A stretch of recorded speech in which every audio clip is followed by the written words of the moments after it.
আসসালামু আলাইকুম ষষ্ঠ শ্রেণীর শিক্ষার্থীবৃন্দ, আশা করি তোমরা ভালো আছো। আজকে আমরা করব অনুশীলনী 1.1 এর 5 নং। তাহলে চলো সমাধান করে ফেলি। 5 নম্বর অঙ্কটি বলেছে একই অঙ্ক মাত্র একবার ব্যবহার করে 7 অঙ্কের বৃহত্তম ও ক্ষুদ্রতম সংখ্যা লেখো। এখানে দুইটি অঙ্ক দেওয়া আছে, ক এবং খ। ক নম্বর অঙ্কটা দেওয়া আছে 4, 5, 1, 2, 8, 9, 3 কমা দেওয়া আছে। এই অঙ্কগুলো শুধু একবার ব্যবহার করতে হবে, ব্যবহার করে 7 অঙ্কের বৃহত্তম এবং ক্ষুদ্রতম সংখ্যা গঠন করতে হবে। কয় অঙ্কের? অবশ্যই 7 অঙ্কের সংখ্যা হতে হবে, 6 অঙ্কের বা 5 অঙ্কের হলে কিন্তু হবে না।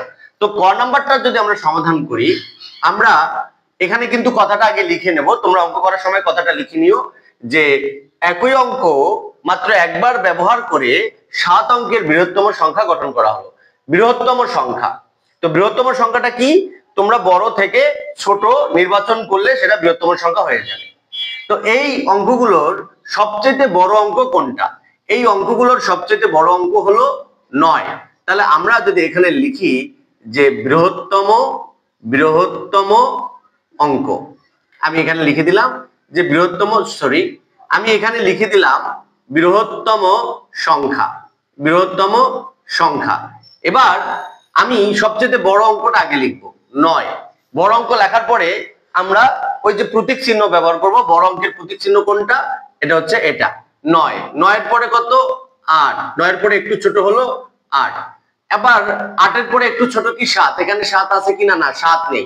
7 এর পরে 6 আছে কিনা? 6 নেই। তাহলে কত আছে? 5। তাহলে আমরা 5 লিখবো। 5 এর পরে 4, তাহলে এখানে 4 আছে, 4 লিখবো।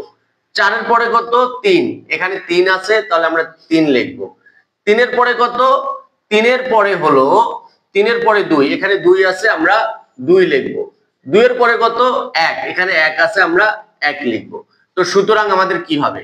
9, 8, 5, 4, 3, 2, 1। এই অঙ্কগুলো কিন্তু আমরা একবার করে ব্যবহার করেছি।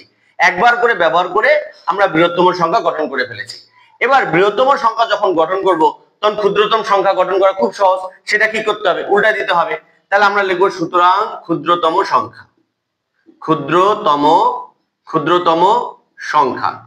সংখ্যা।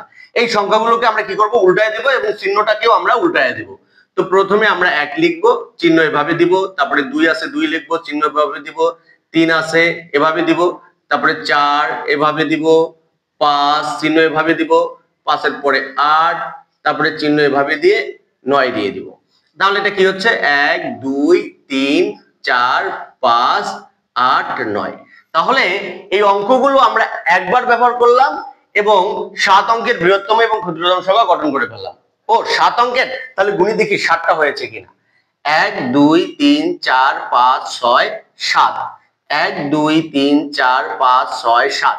এই অঙ্কগুলোর একটা স্থানীয় মানও রয়েছে। কিরকম মান দেখো? একক, দশক, শতক, হাজার, অযুত, লক্ষ। তাহলে কত লক্ষ? 98,54,321। এটারও পুরো 7টারই একটা স্থানীয় মান রয়েছে। কি মান রয়েছে দেখো? একক, দশক, শতক, হাজার, অযুত, লক্ষ। 12,34,589। দুটাই হয়ে গেছে। তাহলে বৃহত্তম এবং ক্ষুদ্রতম সংখ্যা ইজিলি গঠন হয়ে গেল। এরপরে খ নাম্বার অঙ্কটা আসেন। খ নাম্বারের অঙ্ক কি বলেছে? 4, 0, 5, 3, 9, 8, 7।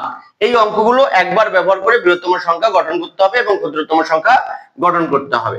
তো আমরা যদি এখন খ নাম্বার দিয়ে ওই কথাটা কিন্তু লিখে নেবেন যে একই অঙ্ক একবার ব্যবহার করে 7 অঙ্কের বৃহত্তম সংখ্যা গঠন করা হলো। তাহলে আমরা যদি এখন এখানে লিখি যে বৃহত্তম সংখ্যা লেখার পরে আমাদের কি করতে হবে? সবচেয়ে বড় যেটা সেটা আগে লিখতে হবে। তো এখানে সবচেয়ে বড় কত? 9। তাহলে আমরা 9 লিখবো, তারপরে এই চিহ্ন ব্যবহার করব। 9 এর পরে কত? 8 আছে, 8 লিখবো, এই চিহ্ন ব্যবহার করব। তারপরে 7 আছে, 7 এটা ব্যবহার করব। 7 এর পরে দেখবো 6 আছে কিনা, 6 নেই। 5 আছে, তাহলে আমরা 5 ব্যবহার করব। তারপরে আমরা এই চিহ্ন। 5 এর পরে 4 আছে, আমরা 4 লিখবো। তারপরে এই চিহ্ন। 4 এর পরে 3 আছে, 3 লিখবো। তারপর আমরা এই চিহ্ন ব্যবহার করব। তারপরে 3 এর পরে 2 নেই, এখানে 0 আছে, তাহলে আমরা এখানে 0 দেব। তাহলে সুতরাং কি হবে? 9, 8, 7, 5, 4, 3, 0। 1, 2, 3, 4, 5, 6, 7। এবং এটার একটা স্থানীয় মানও রয়েছে। কি মান রয়েছে দেখো? একক দশক শতক হাজার অযুত লক্ষ 98,75,430 একদম ঠিকঠাক এবং 7টা, তাহলে 7 অঙ্কের বৃহত্তম সংখ্যা গঠন হয়ে গেল এবং একটি অঙ্ক আমরা একবার করে ব্যবহার করেছি। এবার যদি আমরা ক্ষুদ্রতম সংখ্যা গঠন করি, যে আমরা যদি লিখি যে ক্ষুদ্রতম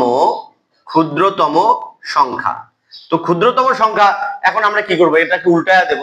তো এখন আমরা যদি এটাকে উল্টায়া দেই তাহলে কি হবে, তো প্রথমে সবচেয়ে 0, তারপরে চিহ্নটাকে আমরা এভাবে উল্টায় দিব, তারপরে 3, তারপরে আমরা 3-এর পরে 4 উল্টায় দিব, তারপরে 5 উল্টায় দেব, 7, তারপরে 8, তারপরে 9। তাহলে সুতরাং যদি আমরা লিখি 0 3 4 4 5 7 8 9, দেখি 7টা হয়েছে কিনা। 1 2 3 4 5 6 7, 7 অঙ্ক হয়েছে, কিন্তু এটা ক্ষুদ্রতম সংখ্যা 7 অঙ্কের হয়নি। কেন? কারণ কোন অঙ্কের যদি একবারে সামনে 0 থাকে তাহলে সেই শূন্যের কোনো মান থাকে না, তো যার স্থানীয় মান নাই সেটা আবার সংখ্যা হয় কিভাবে? তাহলে এটা কয় অঙ্কের হয়েছে? 1 2 3 4 5 6 অঙ্কের হয়েছে। এখন এটাকে আমরা 7 অঙ্কের বানাবো কিভাবে? তখন আমরা লিখব যেহেতু 0 এর কোনো স্থানীয় মান নেই, সুতরাং আমরা এখানে লিখতে পারি, সুতরাং শর্ট করে লিখে দিচ্ছি, সুতরাং 0কে 1 ঘর পর বসিয়ে 7 অঙ্কের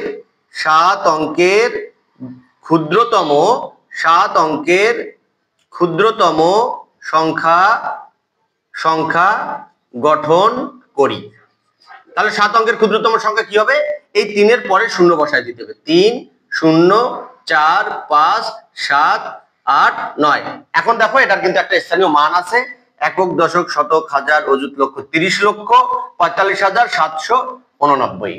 তাহলে এই অঙ্কগুলোকে আমরা একবার ব্যবহার করলাম এবং 7 অঙ্কের ক্ষুদ্রতম সংখ্যা গঠন করলাম। ক্ষুদ্রতম তার মানে এই অঙ্কগুলো দিয়ে বৃহত্তম যে সংখ্যাটা হয়েছে 98 লক্ষ, আর এটা হচ্ছে 30 লক্ষ, তাহলে অবশ্যই এটা থেকে এটা ছোট হয়েছে, তাহলে এটা ক্ষুদ্রতম অঙ্ক বা ক্ষুদ্রতম সংখ্যা। তো আশা করি অনুশীলনী 1.1 এর 5 নম্বর অঙ্কটি সুন্দর করে বুঝতে পেরেছেন। যদি বুঝতে পারেন তাহলে শেয়ার করে অপরকে শেখার সুযোগ করে দিবেন এবং ফলো দিয়ে পাশে থাকবেন। আর যদি অবশ্যই ভালো লেগে থাকে তাহলে কমেন্টে একটি কমেন্ট না করে কিন্তু যাবেন না। Thank you very much. আসসালামু আলাইকুম।